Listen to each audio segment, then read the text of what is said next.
How does a 17-year-old boy mysteriously die in the middle of a crowded high school, only to be found rolled headfirst inside a gym mat with missing organs and 3 hours of security footage conveniently erased? And what really happened in an 11-year-old cold case where the only clues left behind are a smashed, abandoned car and a series of deeply sadistic, taunting videos uploaded to YouTube by a nameless stranger? Welcome to Shizzle TV's Dark Files. Tonight we uncover 5 terrifying cases that defy logic, baffle investigators, and remain completely unsolved. In this episode, we aren't just looking at standard cold cases. We are digging into the deeply bizarre and the utterly unexplained. We'll examine the final panicked moments of a man sprinting out of an airport terminal, never to be seen again. We're diving into the evidence the authorities can't explain. We'll look at the Jamison family's strange behavior before they disappeared into the Oklahoma wilderness. The authorities closed the books on some of these, but the evidence tells a very different story. Let's dig into the dark files, starting with number 5. Amber Tuccaro. 20-year-old Amber Tuccaro vanished into the Canadian wilderness on August 18th, 2010. Just one day earlier, Amber, her 14-month-old son, and a close friend had flown into Edmonton from their hometown of Fort McMurray. Upon arrival, the trio checked into a motel in Nisku, a quiet area near the airport, to rest for the night. The following evening, Amber stepped out of the motel, looking for a quick ride into the city. She ultimately accepted a ride from an unidentified man, a decision that would become a fatal mistake. When Amber failed to return, her friend contacted her mother, and a missing persons report was filed. 2 years later, the RCMP released a haunting 61-second recording to the public, a final terrifying conversation between Amber and her driver. While police never revealed how they found the audio, they hoped a listener might recognize the killer's voice. This is that recording. Where are we by? We're just heading south of Beaumont, or north of Beaumont. We're heading north of Beaumont. Yo, where are we going? Just No, this is a... Are you fucking kidding me? You better not take me anywhere I don't want to go. I want to go into the city. Jeez. Yo, we're not going into the city, are we? We're going. No, we're not. Yes. Then what are these roads going to? 50th Street. 50th Street. Are you sure? Absolutely. Yo, where are we going? 50th Street. 50th Street? 50th Street. East, right? East. Over town. Bravo.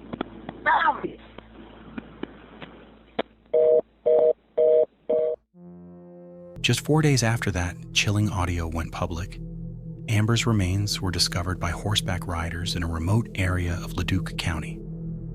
On the tape, the unidentified driver can be heard claiming they were heading north. Investigators believe he was lying, diverting Amber southeast into the isolated rural backroads instead. While only 61 seconds were released to the public, the actual phone call lasted a staggering 17 minutes, and that is the exact time it takes to drive from Amber's motel to where her life ended. CBC News later revealed the source of the audio. The call was to Amber's brother, who was being held in a remand center where every outgoing conversation is automatically recorded. Despite hundreds of leads from that recording, the man in the car remains a nameless shadow. The Jamison Family. Our next case is a descent into the truly bizarre, a mystery that has remained shielded in shadow for over 6 years. On October 8th, 2009, Bobby and Sherilyn Jamison, along with their 6-year-old daughter Madison, vanished without a trace.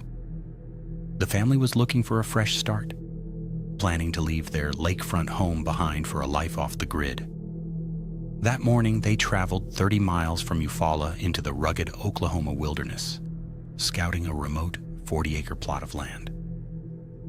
They drove their white pickup into the isolated Sandboy Mountains and were never seen alive again.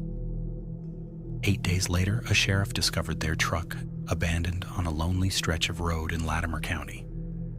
The vehicle was locked, containing their IDs, phones, a GPS, and a staggering $32,000 in cash, along with Madison's starving dog, barely clinging to life. A massive search operation was launched immediately, but the mountains revealed nothing. It took 4 years before their skeletal remains were finally found, scattered just 3 miles from their abandoned truck. The elements had taken such a toll that an autopsy couldn't determine how the family actually died. But it was the footage from the day before they vanished that truly chilled investigators. Home security cameras caught the couple in a disturbing trance-like state, moving silently between the house and truck 20 times without speaking a word. Their emaciated appearance led to rumors of a crystal meth addiction, fueling theories that drugs played a role in their end. Yet a thorough search of their home turned up no evidence of any illegal substances. In the months leading up to the tragedy, the Jamisons had spiraled into paranoia, claiming their house was infested with malevolent spirits. Bobby had even approached a pastor, desperately asking for special bullets to hunt the entities he believed were haunting them. Both parents struggled with deep-seated depression, and Sherilyn's battle with bipolar disorder added to the family's mounting instability. This final photo of Madison found on Bobby's phone is a haunting relic, believed to be the last image of her ever taken. Family members insist that Bobby and Sherilyn didn't take this picture. Madison isn't looking at the lens, and her expression is one of pure terror. Theories range from a simple accident to abduction, cult sacrifices, cartel hits, or a tragic murder-suicide. But more than 6 years later, the dark files on the Jamison family remain chillingly wide open. Maura Murray. On February 9th, 2004, 21-year-old Maura Murray vanished after her wrecked car was discovered abandoned on Route 112 in Haverhill, New Hampshire. Maura had abruptly left her college campus earlier that day, claiming a family emergency required her to take a week off. However, investigators later confirmed that no such emergency ever existed. This led authorities to suggest she staged the crash to disappear, though her family remains convinced she was abducted. They argue Maura was a victim of foul play, a theory that took a dark turn years later. In 2012, a series of disturbing videos surfaced on YouTube, uploaded by a cryptic user named Mr. 112 Dirtbag. The footage featured a man staring into the lens with a sadistic grin, laughing uncontrollably for the duration of the clip. The video ended with a chilling message flashed across the screen. Happy anniversary. It was uploaded on the exact 8th anniversary of the night Maura Murray went missing.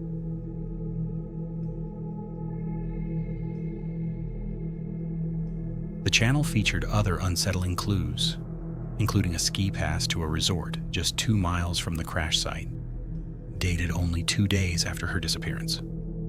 Another upload featured the same unidentified man, this time hunched over a keyboard, playing a slow, discordant melody that felt more like a warning than a song. The footage cuts abruptly, ending with a jarring flash of this cryptic, unexplained image. 112 was the route where she vanished, and dirtbag was the specific word her father used to describe her kidnappers on national TV. The channel was quickly scrubbed by YouTube, but not before the footage was archived by internet sleuths. A man named Alden Olson was allegedly identified as the laughing man and questioned, though police lacked the physical evidence to make an arrest. While his official involvement remains unconfirmed, the haunting nature of the videos added a layer of horror to an already baffling case.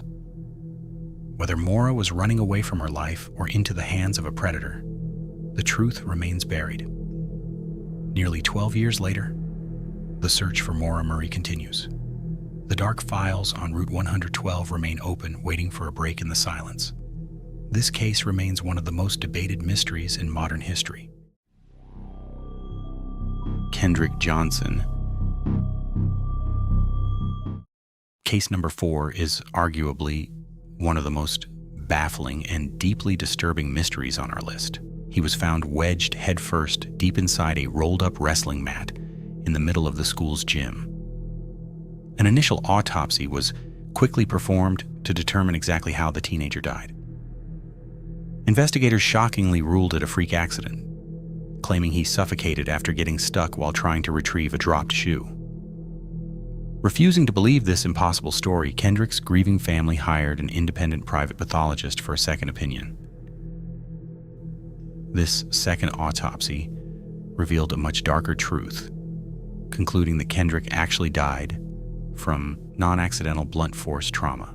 Even more horrifying, the pathologist discovered his organs were missing, replaced entirely by stuffed newspaper, along with missing clothing.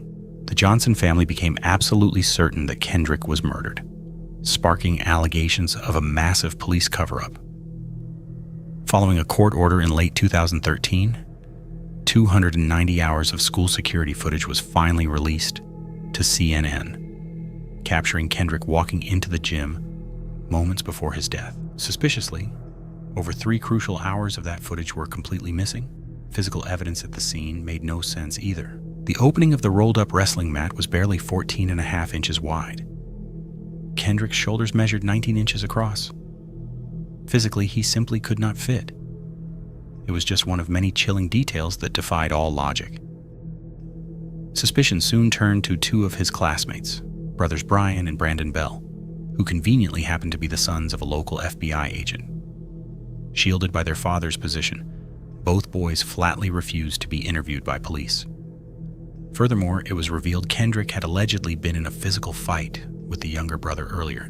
Desperate for justice, the family filed a massive $100 million civil lawsuit against 38 different individuals in 2015. They continue fighting to this day, demanding the real truth about how and why Kendrick Johnson was killed. Lars Mittank.